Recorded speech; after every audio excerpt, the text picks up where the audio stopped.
ఆంధ్ర రాష్ట్రంలో ఈ మధ్య కాలంలో జరుగుతున్న రాజకీయ పరిణామాలు గమనిస్తే అసలు పరిపాలన ఎటు వెళ్తుందో ఎవరికీ అర్థం కావడం లేదు. ప్రజల సమస్యల గురించి మాట్లాడాల్సిన నాయకులు కేవలం కులాలు, మతాలు, చట్టం చుట్టూ రాజకీయాలు తిప్పుతూ కాలక్షేపం చేస్తున్నారు. కూటమి ప్రభుత్వ అధికారంలోకి వచ్చి ఇన్ని నెలలు దాటినా కూడా గత ప్రభుత్వం మీద నిందలు వేయడం తప్ప కొత్తగా చేసింది ఏమీ కనిపించడం లేదు. రాష్ట్రంలో రోడ్లు సరిగ్గా లేవు, నిరుద్యోగం పెరిగిపోతుంది, పేదరికం తండోపిస్తుంది. కానీ వీటిపై చర్చ జరగకుండా కేవలం లడ్డూ వివాదం లాంటి అంశాలను తెరపైకి తెచ్చి ప్రజలు దృష్టిని మళ్లిస్తున్నారు. అధికారంలో ఉన్నవాళ్ళు సమస్యలను పరిష్కరించాలి, కానీ వాళ్లే కొత్త సమస్యలను సృష్టిస్తూ ప్రతిపక్షాలలాగా వ్యవహరించడం విడ్డూరంగా ఉంది. ఎన్నికల సమయంలో ఇచ్చిన సూపర్ 6 హామీలు ఇప్పుడు గాలికి వదిలేశారు. నిరుద్యోగ భృతి లేదు, ఆడబిడ్డలకు ఇచ్చే నిధులు లేవు, కనీసం ఒక కొత్త పరిశ్రమ కూడా రాష్ట్రానికి వచ్చిన దాఖలాలు లేవు.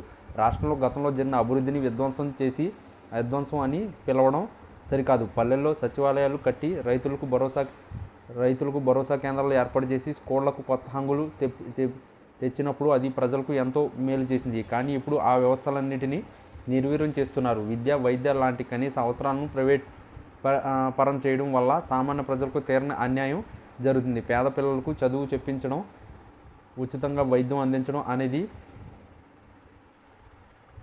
ప్రభుత్వ బాధ్యత. దాన్ని వ్యాపారంగా మార్చాలని చూడడం ప్రజలను మోసం చేయడమే. శాసనసభలో కూడా ప్రజా సమస్యలు అంటే వ్యక్తిగత దూషణలు, మతపరమైన వ్యాఖ్యలకే ప్రాధాన్యత ఇస్తున్నారు. ఇది రాష్ట్ర గౌరవానికి భంగం కలిగిస్తుంది. రాజకీయాల్లో విమర్శలు ఉండవచ్చు, కానీ అవి అభివృద్ధి మీద ఉండాలి తప్ప ఎదుటివాడి మనోభావాలను దెబ్బతీసేలా ఉండకూడదు.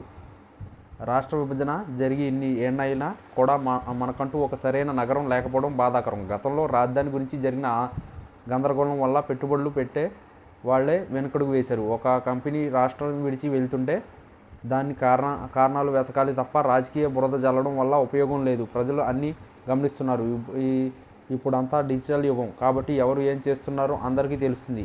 పేదవాడి అకౌంట్లో డబ్బులు పడ్డాయా లేదా, వాడికి పథకాలు అందుతున్నాయా లేదా అనేది వాడే స్వయంగా చూసుకుంటున్నాడు. సోషల్ మీడియా పెరిగిన తర్వాత అబద్ధాలు, నిజాలు చేయడం ఎవరికీ సాధ్యం కాదు. ప్రజలకు ఏం కావాలో అది చేయకుండా కేవలం ప్రచారం కోసం పాకులాడితే అది చివరకు పతనానికి దారితీస్తుంది. గతంలో జరిగిన తప్పుల నుంచి పాఠాలు నేర్చుకుని ముందుకు వెళ్ళకపోతే వచ్చే ఎన్నికల్లో ప్రజలు తగిన బుద్ధి చెప్తారు. మతం పేరుతో రాజకీయం చేయడం వల్ల ప్రజలు బతుకులు మారవు. ఆకలితో ఉన్నవాడికి అన్నం కావాలి, చదువుకునే వాడికి ఉద్యోగం కావాలి. వీటన్నిటిని వదిలేసి అనవసరమైన అంశాలు పట్టుకుని వేలాడడం వల్ల రాష్ట్ర భవిష్యత్తు అంధకారంలో పడిపోతుంది. కూటమి ప్రభుత్వం ఇప్పటికైనా తన బుద్ధిని మార్చుకుని ప్రజలకు ఇచ్చిన హామీలను నెరవేర్చాలి. ప్రతి విషయంలోనూ గత పాలకులను విమర్శించడం వల్ల సమయం వృధా తప్ప లాభం లేదు. ప్రజాస్వామ్యంలో ప్రజలే అసలైన తీర్పుదారులు. ప్రజలు మద్దతు ఉంటేనే ఏ పార్టీ అయినా నిలబడుతుంది. అందుకే అధికార అహంకారంతో కాకుండా బాధ్యతతో పరిపాలన సాగించాలి. రాష్ట్ర అభివృద్ధికి అన్ని పార్టీలు కలిసి పనిచేయాల్సిన సమయం ఇది. లేదంటే మరో తరం కూడా నష్టపోయే ప్రమాదం ఉంది. ప్రజల్లో ఉన్న అసంతృప్తిని గమనించి పాలన సాగిస్తే రాష్ట్రానికి కాపాడుకోలేం. ప్రస్తుతం ఉన్న పరిస్థితులు చూస్తుంటే భవిష్యత్తులో రాజకీయాల్లో భారీ మార్పులు రావడం ఖాయంగా కనిపిస్తుంది. అది ఏ వైపు వెళ్తుందో అనేది కాలమే నిర్ణయిస్తుంది.